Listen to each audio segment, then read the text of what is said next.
There we go. Okay. We are live. It is, what is it, Friday, August the 11th, 2023 at just about 6 p.m. Central Standard, well, Central Daylight Time. And here we are in Fallout 76, just outside of Foundation. It's happy Friday, everybody. Good to see y'all. And today I'm going to talk a little bit more about the Settlers of Foundation video, the plan for its release. Hey, Lot, have mercy, or what is your other name? Let's see here. Drinkardi. There we go. Hey, Night Spearhead. Good to see you. Let's go up this tower here that I built in order to get aerial shots of Foundation. So, I've discovered a little bit about Foundation when I've been exploring around it. Now, in terms of the script, I'm hoping to have the first draft finished by tomorrow. Basically, the way I write these things is I write about all the background and stuff like that, and things up to the point of the story taking place. Then I watch through my own walkthroughs and basically create a novelization of the story, and then I have to turn that into something that works for a video, because the stuff you're experiencing in this, like, why would you watch that if it's something that's exactly what you experienced while playing the game? No, I'm going to tell you the story as it's going on. Okay, so that'll be hopefully what I finish Sunday. I had made this plan early in the week where I was like, you know what, I'm going to get this thing done by Friday. But then I would come home and spend a little bit of time with my wife before she would go to work, because she works overnight during the week sometimes. And then I would work until 1 a.m. And I did that like 4 days in a row, and I still was not done. So I was just like, okay, there's no way this is coming out Friday. So again, my hope has recently been Friday, then up to Monday, and we'll see what happens. Because again, I'm hoping to have the first draft done by tomorrow, and then the second draft done later in the day. But then I still have to record the audio, edit the audio, piece all the footage together. While I have most of the footage, there's still going to have to be some more shots that I capture. So that's going to be what I got to do there. Now, this is a Fallout world, obviously, which means not only can I jump stupidly high, I don't really take almost any damage, and I deal stupid amounts of damage, but I can build camps wherever I want and build ridiculously tall towers like this. Robert Oppenheimer swiped right on Tinder. Gotcha. So this right here, you can see right there the original road that used to run up here to Spruce Knob. You can see the remains of it down there, the blacktop, right? Now what they did was they built this moat, but they built it above ground. Rather than digging out a pit, they built that up, and then they built this ramp lined with logs on the side to keep it from sliding away, and then they built a bridge over the pit that they created here. So that's how they set this whole thing up. It's something that I didn't really notice before. Like I noticed, I went in watching my my walkthrough, I was thinking, it's like, I don't remember this being here, and as far as I can tell, it was not here before. So yeah, they built this thing above ground and then put this stuff in. Now the reason why all that graffiti's there is because this was originally supposed to be a daily. It's a daily that they cut, though. They never put it in, which they're really kind of lacking on content with that kind of stuff, because you consider the fact that the Raiders have 2 dailies in Crater, and the Settlers only have 1. Now you can also go over to Sutton, and you can do some work for the Overseer, but, I mean, like, why does Foundation only have a single daily? The other, basically, the daily this was supposed to be related to is you're supposed to come in here and clean up the graffiti that's been painted on the concrete here, but obviously that doesn't take place. So along with exploring this site and seeing that they built this ramp here and that pit, I also noticed that, yeah, they have actually cleared some of the trees around this area over here. You can even see it's very sparsely wooded there in between Spruce Knob Lake and Spruce Knob itself. So let's go ahead and take a look down there. That's the other fun thing, is I don't take fall damage. So if we come over this way, and a lot of this stuff is stuff I'm sure you've seen, but it's stuff that I've seen, but it's not something that I really consider until I really come back and look into this stuff. So the collapsed parking lot's always been there. That was a feature of the site before this became Foundation. You also got these defensive spikes they put in, which the Scorched have dashed themselves on, apparently. And if we come over here, they have a gate that is weirdly enough not locked, which I would assume it would be in order to help protect their single guard here on this tower. Yeah, so then they built all these walls out of logs, obviously, and they've reinforced them with iron plates. Now, they have a mine down here that seems to be collapsed. Either that or, I don't know, maybe they really haven't started it yet. And then along with that, they have this cableway, which I want to thank ChatGPT for helping me define the proper name of this thing. Because I've been aware of this kind of equipment before where you have buckets on a cable, either ascending a mountain or crossing a river or something like that. And I couldn't remember what it was called. And so I asked ChatGPT, and it said, oh, you're looking for a bucket elevator. I was like, nah, I don't think that's it. And I said, they used them to build the state capitol building in Texas. They used it to carry material across the Colorado River. And it goes, oh, what you're looking for is a cableway. And that's indeed what this is right here. So, that's one of the things I will definitely recommend to you all. If you're looking for a specific word, ChatGPT is your friend. It's not great with with like specific facts about like kind of obscure knowledge and things like that, because it can get those things wrong. It's also been known to create citations. So it knows that people are looking for a citation in a specific piece of scientific work, so it will literally just create a citation, because if you don't know the way ChatGPT works, it's just a text generator, and so it basically goes with the next best, highest probability of the word that should follow the existing word. And so if it knows that people are looking for citations, and so it will literally just create a fake citation to go along with the information it's giving you. But it is, again, like I said, very good at giving you language. Or vocabulary, I should say. Okay. So, yeah. In going over this site and going over my old videos, I'd forgotten the fact that the Foundation storeroom was not actually something that was added until Steel Rain. Or Steel Dawn, I believe. Yeah, Steel Dawn. And that's this room in here. You come here first when you are trying to track down... Well, first of all, you're trying to establish a relationship between the Brotherhood and the Settlers of Foundation. And you also discover when you come here that they've got some of the Hellstorm missile launchers. And that's when you discover that one of their members has accidentally killed 4 other members with a misfire of a Hellfire launcher. But went to a Checkers drive-thru and got checked out by an AI. I felt like I was talking to the Mayor of Grafton. Oh man, the Mayor of Grafton. He was one of the best characters when there were no other characters. I mean, like obviously, in terms of the robots, he was the most fun until Biv came around, and then after Biv, I like Ares a lot. There's a lot of good characters, and I will say that like, in terms of comical characters, Ares. In terms of like good characters, I'd say like. The folks here at Foundation are pretty good. I also like Megalot at Crater. She's a very real-feeling person. Anyway. So, yeah, we got this family here. The Taylor family. Quick overview of them. Elise Taylor used to be a Raider guard in the pit. Derek Taylor used to be a slave in the pit. And then they got together and had their son, Davy. I'm not sure where Davy is right now. Well, thank you, Settler. So yeah, Elsie and Derek. Oh, there's Davy. They fled here from the pit. But, okay, so other things. The Settlers of Foundation originated in D.C., where Page was the head of the Construction Workers Union. And we know that because of a Inside the Vault interview, or not interview, but announcement, when they were announcing Wastelanders and they were talking about the content that was coming. So you can find that piece of information there. They left DC on the last train out of Union Station, and they ended up migrating to the pit.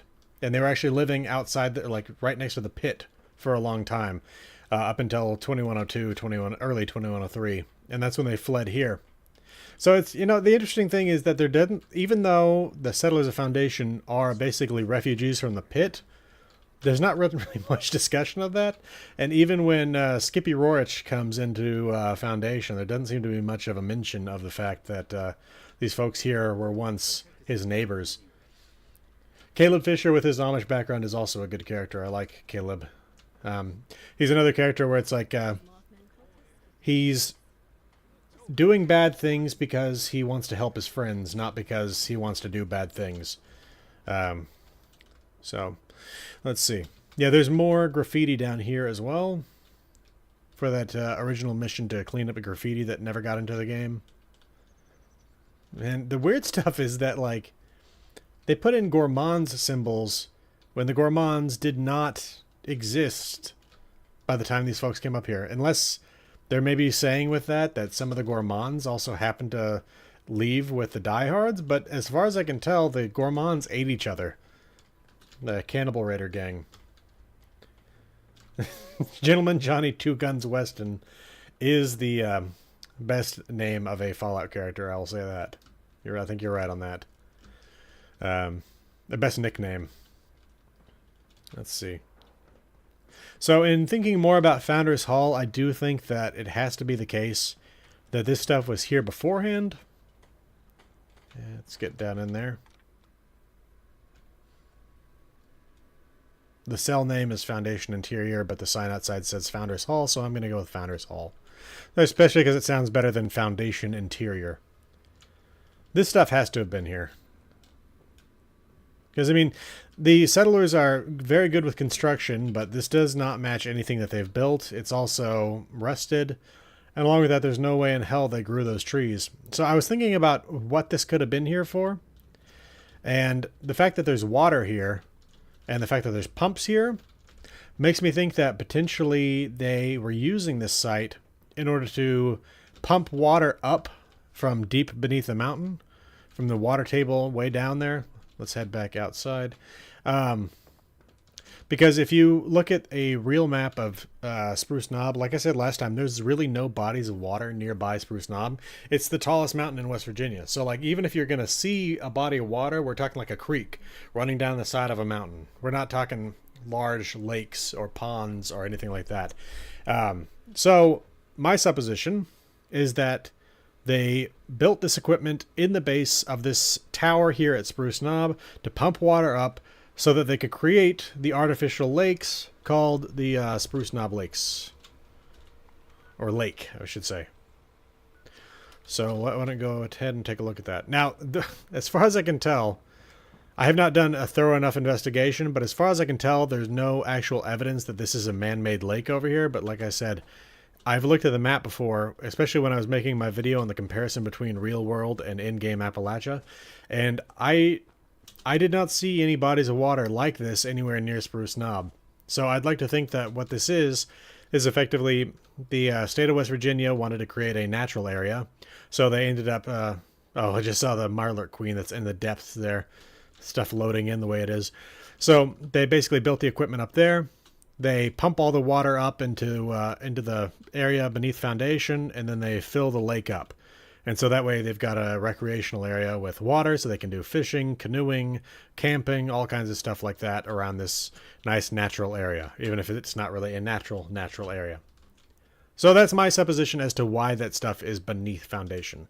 I don't know if I'm correct on that, but I'm going to list that in my notes as one of the reasons I think that this stuff exists. I mean, we can follow this river real quick. Because, again, I thought this stuff, and I have not done any proper investigation yet. Let's see where this goes. You all are watching me do research in real time, so we'll see whether or not I'm completely crazy here. In terms of where I am in the writing, I've written about half the notes, I think. Other ones I've basically just left as stubs to work on. Along with that, I've got everything from before the war up to the voyage to the deeps, or to the deep beneath the White Spring. That's where I am right now. So once I get to that, I got to go past that to getting the specialists on board from the Army. And along with that, from the Old Guard, I should say. And beyond that, the raid on Vault 79, which is obviously a big part of the story of the Settlers of Foundation, assuming that you, as the Vault Dweller, have involved them in it.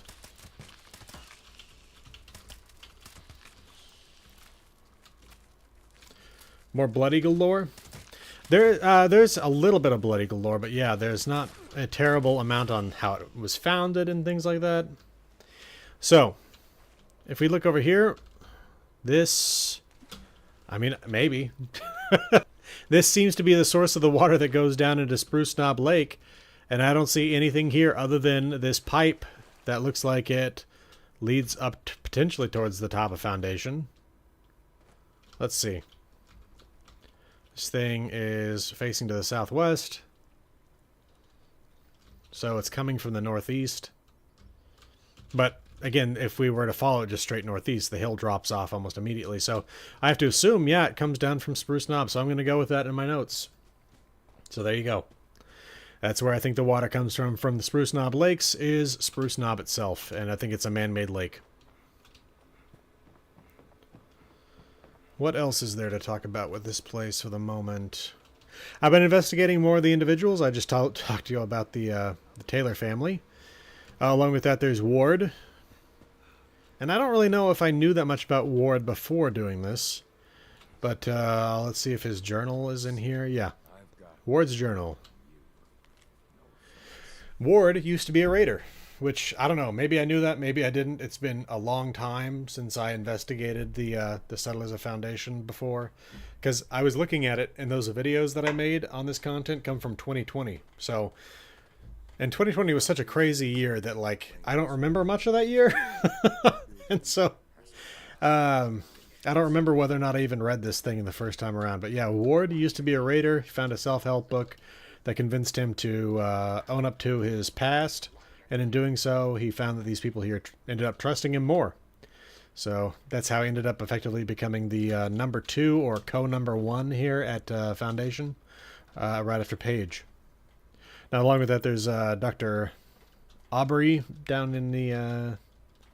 let's get down in the Founders Hall again. Taggarty's Thunder at Spruce Knob. Yes, Taggarty's Thunder was at Spruce Knob. Well, it was way pre-Wastelanders. Taggarty's Thunder was originally at the cave here in Spruce Knob Lake. They ended up going to Camp Venture. And then from there, they ended up going to Fort Defiance. But along the way, they also had outposts at Grafton Dam and here at Spruce Knob. And they used to have their flag flying over the property here. Dr. Aubrey is... Where is he again? Back over here. Yeah. Sorry, no time to chat. Hey, thanks for helping me out back there. I talked to Paige about this plague of yours and made sure he takes this inoculation seriously. Used to be a doctor in Pennsylvania. Ended up joining up with the settlers, I think, in the pit. That's one of those things where it's like there are specific things that I don't know about this, like the timeline, because it's he came from the pit, or he came from Philadelphia, Pennsylvania, and the settlers were living right outside Pittsburgh for a long time. So he was also here at the founding of the Foundation. So whether or not he was with them in the pit before they came down here, or if he joined up with them on the way here, I don't know. But he came from Pennsylvania, where he was a doctor. Now, I think I didn't actually finish my thought on Taggarty's Thunder. They had an outpost here at Spruce Knob. They ended up abandoning it when the war got bad with the Scorch Beasts, and they had to pull their forces back. Too busy. Maybe later? A lot of... Yeah, there's Captain Fields, the head of the Old Guard. I read some stuff on the wiki about the Old Guard. I don't know how accurate it is. It's one of those things, if you don't know my process here, I investigate everything in the game. Once I think I've got everything, I then check the wiki to see if there's anything I missed. And so basically one of the things they say about these folks here, Captain Fields and his sergeant and corporals and all that, is that they were part of a detachment called the Old Guard, which they claim works regularly with the Secret Service. I don't know if that's accurate or not. Basically, they were here in Appalachia helping to deposit the gold from Fort Knox into Vault 79 when everything went down. And they didn't manage to get inside the vault, so they've been wandering ever since then. And then they were living outside Pittsburgh for a while, kind of just like hanging out near the settlers. They followed them down here, ended up living in the ransacked bunker for a little while. And Finally, of course, during the Wastelanders quest line, you bring them here to Foundation so that they can be a part of the heist in Vault 79.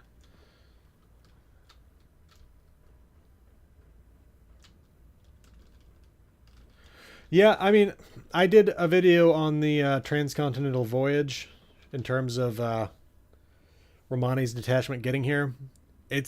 I feel like it's kind of far-fetched, but at the same time, it's one of those things where it's like, in the real world, fairly far-fetched. And it also feels far-fetched when you consider the trouble that they would face along the way, not just in like the real post-apocalypse, but in the post-apocalypse of the Fallout universe, where you've got feral ghouls and mutated monsters and all kinds of stuff like that. But at the same time, when in my video on Greyditch, there was the Brandis family. They made their way all the way across the country, mother, father, and child. So it happens. You know, people cross the country in the post-apocalypse in the Fallout universe. I mean, it doesn't seem to make that much sense, but it does seem to constantly happen, like Kellogg in Fallout 4. And I also have had a problem with people basically not getting that you can easily fit the original Appalachian Brotherhood of Steel and the new Appalachian Brotherhood of Steel within the lore of the Brotherhood in general, when you consider the fact that they remove the records of people that they feel are that don't belong there. So it's one of those things where it's like, well, why didn't we hear about them before? It's like, well, because they removed them from the chain. You know, it's like, it's already part of the lore that they basically will pretend that bad stuff never happened. So I don't know. Anyway, though, let's see what else to talk about here with this stuff.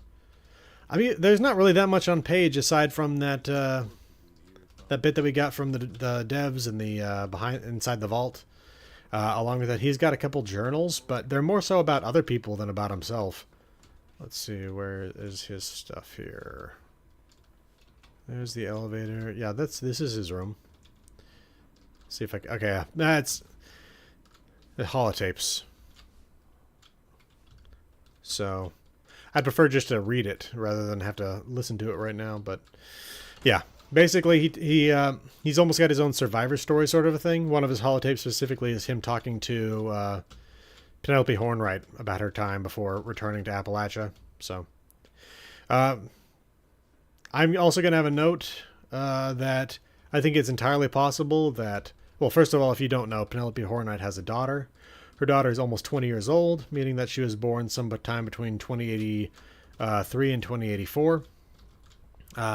Somewhere out in the wasteland.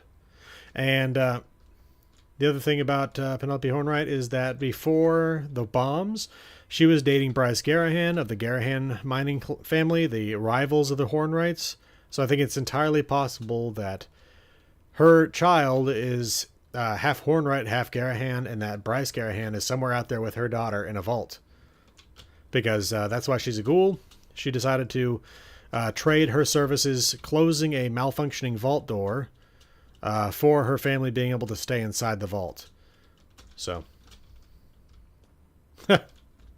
Nice. Got a T-bone. Let's see. Anything else to say about these people at the moment? I mean, because it's one of those things, too, where I don't really want to go over literally everything when it's also stuff that I'm going to be detailing in the video. Oop. Got a text. Okay. What else? What else? Well, I'm still waiting to hear whether or not I'm going to end up getting a key to Starfield from Bethesda. I mean, I don't know if other people have already heard yet or not, and if it's just the case that Bethesda is not telling people when they don't get a key. I mean, regardless, I'm going to play the game. I'm going to stream the footage of it, create videos on it, stuff like that. But again, would just be nice to actually get one for free rather than paying. But I mean, it's not the end of the world if I have to pay for it. It would be the first time I've gotten a game from a company that I would then end up reviewing. I'll just say that. But beyond that, anybody have any questions about the stuff that's going on? Upcoming videos, things like that? As far as I can tell, there's still no Mothman Equinox events on the horizon just yet, so that stuff's on hold. I have been continuing to listen to the Lovecraft video, or Lovecraft books. A lot of stuff in there that I keep seeing links to the Fallout universe in terms of the lore that they've created. The creator just don't get along. They want to take everything we've worked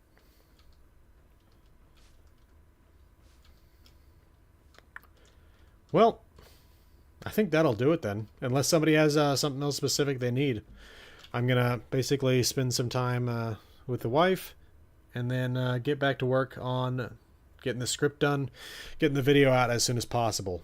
My hope would be Monday, but when I get into editing, sometimes it ends up taking me significantly longer than that. So anyway, though, I guess that I will see you all next time. Cut things a little bit short because there's not really that much to talk about without basically recounting everything that's going on in the video that's coming up. So have a good weekend, y'all. See you again next time.